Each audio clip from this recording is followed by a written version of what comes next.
আর এটা হচ্ছে essence.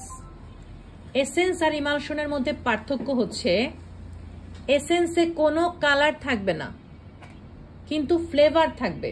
Flavour মানে কি? ঘ্রাণ। আপনি আমের ঘ্রাণ পাবেন, কিন্তু আমের কোনো কালার হবে না, সেটা হচ্ছে এসেন্স। আর যেটার মধ্যে কালার এবং ফ্লেভার দুইটাই থাকবে ওইটা হচ্ছে ইমালশন। বুঝা গেছে? সেটা ম্যাঙ্গো হতে পারে, অরেঞ্জ হতে পারে, স্ট্রবেরি হতে পারে। এসেন্স হচ্ছে একেবারে প্লেন, এটাকে আমরা বলি ক্লিয়ার এসেন্স। কি বলি? অনেক সময় গোল্ডেন ডাস্ট মিক্স করার জন্য লিকুইড করতে হয়, আমরা বলি ক্লিয়ার এসেন্সের সাথে মিক্স করে গোল্ডেন ডাস্টকে লিকুইড করবেন, তার মানে এইটা ক্লিয়ার এসেন্স। এটা হচ্ছে ক্লিয়ার এসেন্স বা এসেন্স। এখন এসেন্স লেখা থাকলে বুঝবেন এটা, ইমালশন লেখা থাকলে বুঝবেন এটা।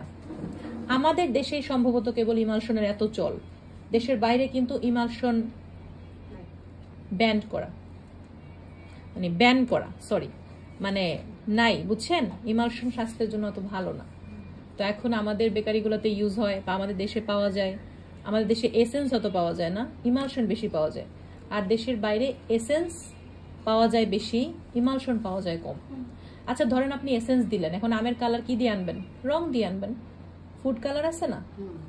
আর ইমালশন দিলে ওই কালারটা দিতে হচ্ছে না, বুঝতে পারছেন? এসেন্স দিলে কি করতে হয়?